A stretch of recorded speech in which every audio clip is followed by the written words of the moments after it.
आज आपको बहुत मोटिवेट करेगी और एक अहम सबक भी सिखाएगी। और अगर हार्ड मोटिवेशन चाहते हो तो इस कहानी को लास्ट तक जरूर सुनना, बहुत मोटिवेशन मिलेगी। सालों बाद घर की सफाई चल रही थी। घर की सफाई में एक पुराना फटा हुआ सा वॉलेट निकलता है। लड़का जब उस वॉलेट को देखता है तो उसे उसके पापा की याद आने लगती है। खैर, पापा तो अब इस दुनिया में नहीं है, चलो एक बार उनका वॉलेट खोलकर देखता हूँ, थोड़ा दिल को सुकून मिलेगा। यही सोचकर वह लड़का अपने पिता के वॉलेट को खोलता है तो उसे सबसे पहले अपने बचपन की फोटो दिखती है। उसकी अगले वाले खांचे में एक बड़ी सी पर्ची होती है। लड़का उस पर्ची को निकालकर पढ़ता है तो उसकी आंखें नम हो जाती है। दोस्तों, आपको यह वीडियो पसंद आ रहा है तो प्लीज चैनल को सब्सक्राइब कर दो। आखिर ऐसा क्या था उस पर्ची में? उस पर्ची के साथ 3-4 पर्चियां और थी। वो पहली पर्ची को पता है जिसमें जिन जिन रिश्तेदारों के कर्ज थे और जितना उधार चुकाना था ब्याज के साथ, वो सब उस पर्ची में लिखा था। दूसरी पर्ची में उस लड़के का कॉलेज एप्लीकेशन था जिसमें उसके पिता ने उसकी फाइनल ईयर की फीस भरने के लिए 7 दिनों की मोहलत मांगी थी, क्योंकि उसी दौरान उनके घर से 65,000 रुपए और कुछ गहने चोरी हो गए थे।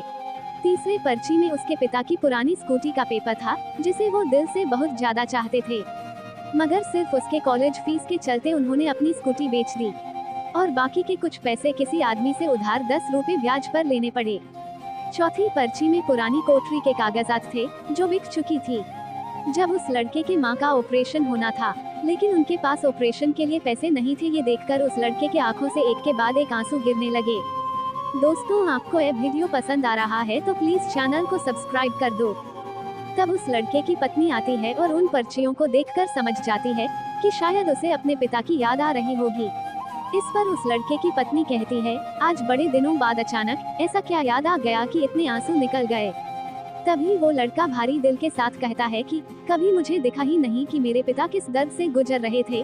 कॉलेज के फाइनल ईयर में जो हमारे घर चोरी हुई थी वो किसी चोर ने नहीं बल्कि मैंने ही किया था, सिर्फ बाइक खरीदने के लिए।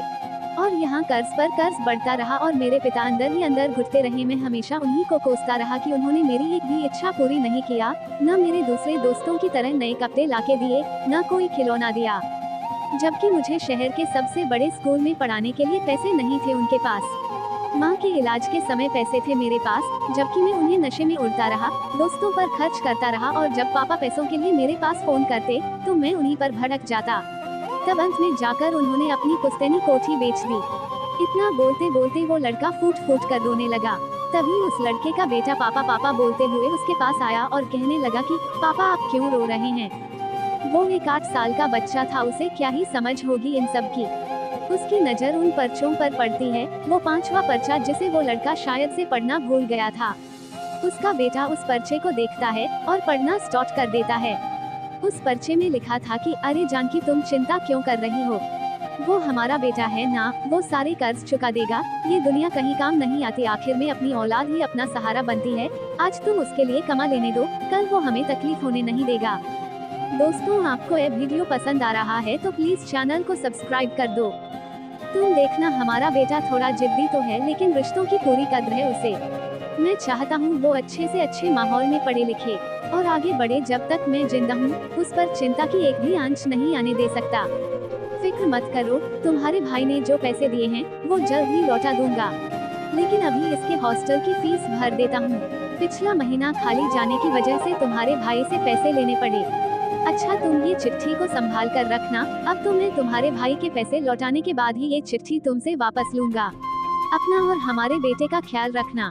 वो लड़का ये सब सुनकर फूट फूट कर रोने लगा और कहने लगा, यार सच में पापा को कितनी उम्मीदें थी मुझसे, लेकिन मैंने क्या किया?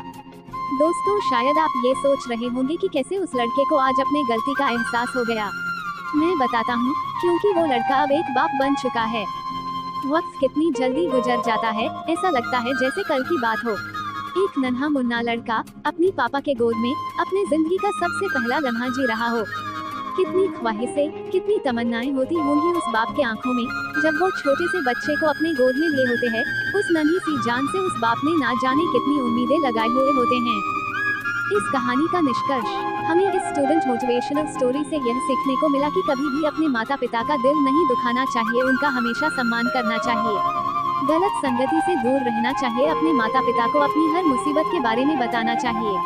अपने माता पिता की आज्ञा का पालन करना चाहिए। दोस्तों, आपको इस कहानी से कुछ सीखने को मिला हो तो अपने दोस्तों के पास शेयर जरूर करें। दोस्तों, आपको यह वीडियो पसंद आ रहा है तो प्लीज चैनल को सब्सक्राइब कर दो।